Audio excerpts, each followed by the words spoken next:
ती जागा त्याची होईल. परंतु हा अनरजिस्टर्ड MOU होता आणि त्याची मुदत केव्हाच संपलेली आहे. 6 महिन्यात त्यांनी काही पेमेंट दिलं नाही, तो देऊ शकला नाही.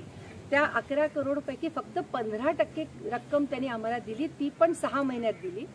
आणि त्यांनी ती रक्कम 6 महिन्यात दिल्यामुळे आम्ही या जागेवर काही कस्टमर्स आमच्या बरोबर होते, त्यांना आम्ही सांगितलं होतं की ही जागा आपण दीपक वाधवांना देतोय, ते पैसे देतील, ते आम्ही तुम्हाला रिफंड करू. हेमंगी राव ने जो इल्ज़ाम लगाया है सब बेबुनियाद है, गलत है. हमने कोई ऐसा काम किया नहीं.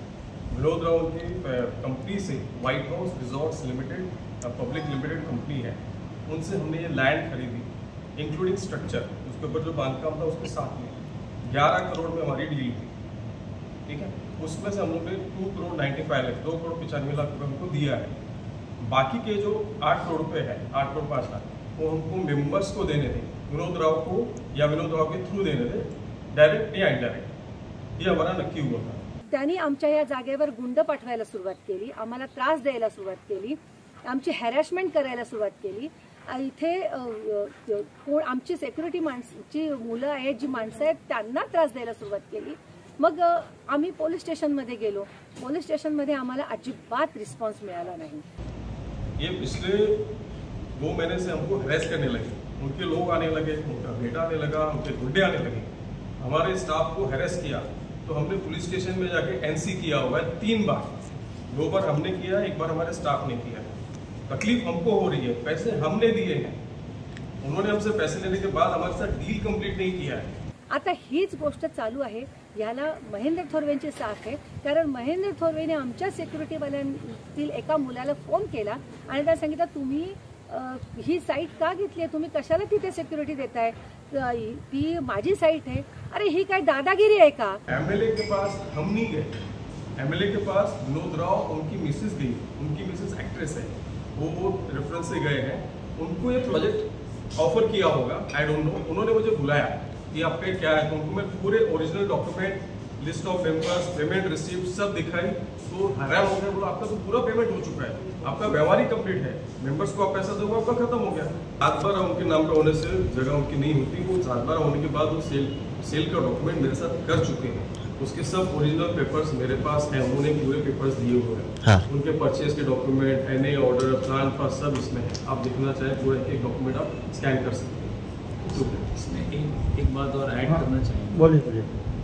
ये MOU जो है ना, इसको आज तक विनोद राव या किसी भी उनसे रिलेटेड पर्सन ने चैलेंज नहीं किया है. मतलब वो ये MOU को खुद भी एक्सेप्ट कर रहे हैं. आप जैसे बोले 2019 में किया है, बिल्कुल बराबर बोल रहे हैं आप कि 2019 में MOU हुआ है. और MOU जब 2 कंपनीज के बीच में होता है तो बोर्ड रेजोल्यूशन लगाना पड़ता है. इसमें बोर्ड रेजोल्यूशन में लगाया है, विथ कंसेंट MOU हुआ है. और MOU में उन्होंने साफ लिखा है, अपनी तरफ से लिखा है कि ये प्रोजेक्ट वो पहले कर रहे थे, अब उनके पास फाइनेंशियल कमी हो गई, पैसे की कमी है, उनके पास बहुत कर्जे हो चुके हैं लोगों से पैसे लेकर, और उनके ऊपर सिविल एंड क्रिमिनल केसेस भी हैं. ये MOU में लिखा हुआ है उन्होंने कि सिविल और क्रिमिनल केसेस दोनों चल रहे हैं. उस दौरान उनके ऊपर NPID के केसेस भी चल रहे थे. तो ये सब वजह से दीपक वाधवा ने उनकी हेल्प की. पहले तो उन्होंने एनक्रोचमेंट किया, वो भी MOU में लिखा है कि उन्होंने एनक्रोच करके इनकी लैंड में प्रॉपर्टी बनाई. तो सबसे इजी टारगेट थे दीपक वाधवा, तो एनक्रोच कर लिया पहले. फिर इनसे बोला पैसे इनसे लेने से अच्छा है इनको प्रॉपर्टी दे देते हैं.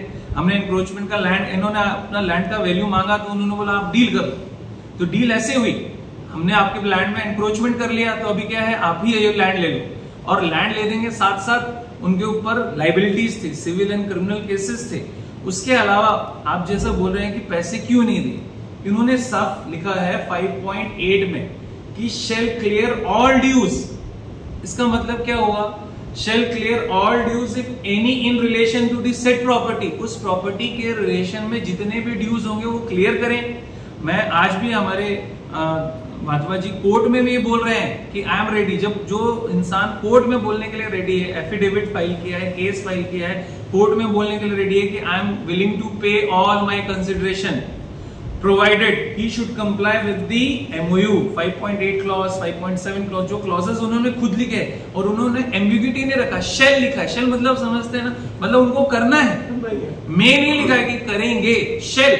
वो जब ये क्लॉज को कंप्लीट करेंगे तो हम तो कोर्ट में जा रहे हैं स्पेसिफिक परफॉर्मेंस के लिए। स्पेसिफिक परफॉर्मेंस का मतलब है कि हम ये डॉक्यूमेंट को एग्जीक्यूट कराना चाह रहे हैं, सेल डीड करना चाह रहे हैं। सेल डीड का कंप्लायंस है पेमेंट है ना, तो हम रेडी है पेमेंट देने के लिए। वो ये कंप्लायंस जिस दिन करते हैं उसी दिन हम कोर्ट में ये चीज एफिडेविट फाइल किए हैं, तो हम तो पब्लिक में भी बोल रहे हैं ना कि हम we are ready to pay the entire amount, but they are misguiding. ये सब माहौल बना के क्या करना चाहते हैं, जैसे कि यहाँ पे प्रॉपर्टी का अप्रिसिएशन हुआ है, they are not following their terms. हम एक्चुअली कल्प्रेट है, हम विक्टिम हैं कि कल्प्रेट है, ये आप लोग डिसाइड कीजिए। हम लोग विक्टिम है कि कल्प्रेट है?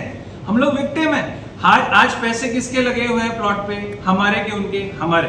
एनक्रोचमेंट किसने किया, उन्होंने या हमने? उन्होंने।